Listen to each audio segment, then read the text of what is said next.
Em todos, e hoje vamos ter a satisfação de ouvir o ministro Luiz Carlos Bresser, que vai fazer uma exposição sobre a macroeconomia da estagnação, que é, na verdade, um resumo, eu creio, do seu novo livro, que, como todos nós conhecemos, deverá ser uma coisa extremamente brilhante e provocativa e instigante, pelo menos.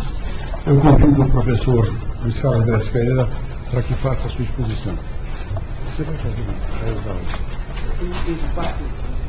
só normalmente.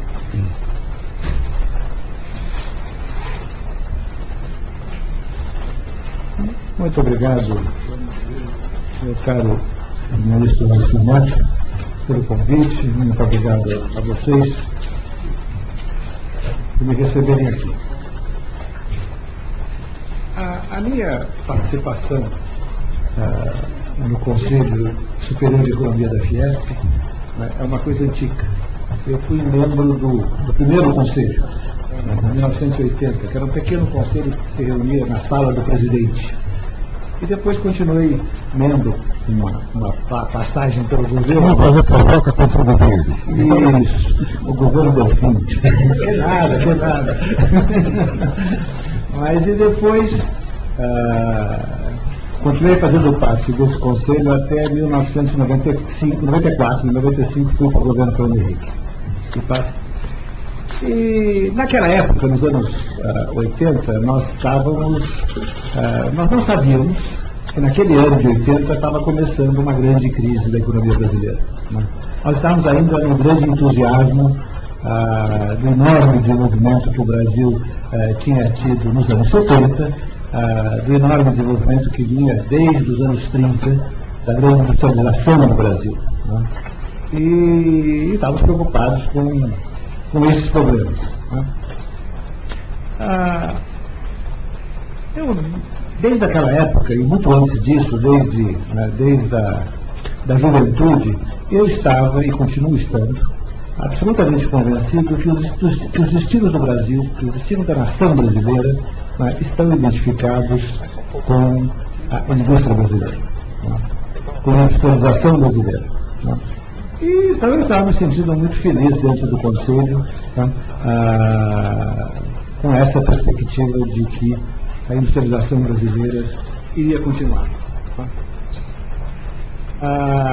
E essa industrialização, ela fora o resultado de uma hegemonia dessa indústria, uma hegemonia dessa classe industrial, sempre associada com a alta burocracia pública. Desde Getúlio Vargas, depois passando pela crise dos anos 60 e depois de volta no regime militar, aí sem a participação dos trabalhadores nesse período, quer dizer, uma aliança fundamental que explicava, que dava base para o grande desenvolvimento que então ocorre, nesse período de 50 anos, 1930 a 1980, do qual tenho aqui um dos mais brilhantes representantes, era uma aliança entre a burocracia pública, que está aqui à minha esquerda, um dos mais brilhantes, se não o mais brilhante representante, e os empresários industriais. Em 1983, eu fui trabalhar no governo Montoro, como presidente da Banespa. E então eu participei, juntamente com os empresários industriais, e com um grupo, e aos poucos com a grande maioria da população brasileira, da grande campanha que foi a campanha da transição democrática. Os empresários industriais haviam iniciado a sua transição iniciado o seu rompimento com o regime autoritário e começaram a participar do regime democrático desde 1977, quando havia havido o pacote de abril, não sei se lembram, do presidente Geisel. Houve uma indignação geral na sociedade, inclusive nesta casa, e aí começou um processo de transição em que os empresários, aos poucos, os empresários industriais, aos poucos, foram assumindo a liderança no processo. Um dos que participaram mais ativamente desse processo está aqui à minha direita, é o Paulo Francini. Nós, entretanto, naqueles anos, já vivíamos em plena crise econômica. né? Eu, presidente do Banespa, o Delfim, ministro, né? E apertando e fazendo um ajuste fiscal bravo para, né? Em cima de nós para pôr ordem na casa, que não estava fácil. Né? Agora, essa crise, ela estava sendo, já naquela época, começava a ser explicada pelo que eu chamo de ortodoxia convencional, né? Pelo conjunto de diagnósticos, recomendações e pressões que os países ricos do Norte, através de Washington e Nova York, fazem, né, aos países em desenvolvimento. Isto já estava... A explicação que eles dão era que o modelo de substituição de importações e a estratégia nacional desenvolvimentista, né, que havia presidido todo o desenvolvimento do Brasil até então, havia se esgotado. E que eram as distorções desse modelo que explicavam a crise. Isso era parcialmente verdade. Realmente o modelo estava esgotado, especialmente o modelo de substituição de exportações precisava, ou seja, o modelo de proteção à indústria nacional, precisava mudanças. Mas eu creio que esse não era o principal, essas não eram as principais causas da crise. As principais causas da crise eram, em primeiro lugar, era uma crise de dívida externa, sem dúvida nenhuma. E uma crise de dívida externa devido ao recurso absolutamente imoderado que houve à poupança externa, ou seja, a déficit em conta corrente, durante os anos 70.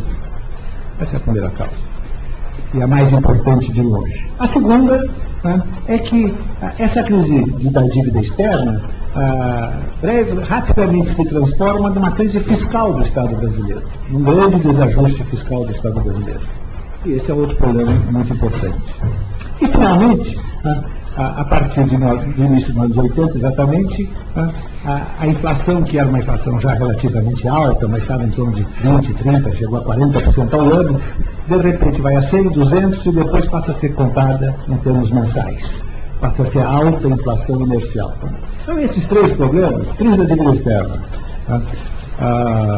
crise fiscal e alta inflação inercial, baseada no sistema de indexação que havia sido montado no Brasil em 64, é que eram realmente as causas fundamentais daquela crise. Entretanto, o que é importante é que naqueles anos, né, a crise não estava clara para nós. Tá? Não estava clara para nós e nós estávamos envolvidos na transição democrática. E essa transição democrática se realiza em 1985. Tá? E, evidentemente, essa transição democrática teve a liderança dos empresários industriais.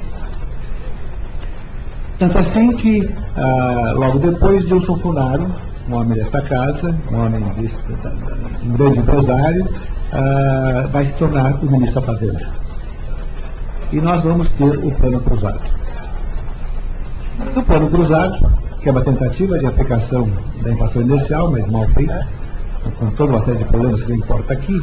O que é importante é que o Plano Cruzado é um fracasso monumental. A crise que ele provoca em seguida, né, é uma crise sem tamanho. Né?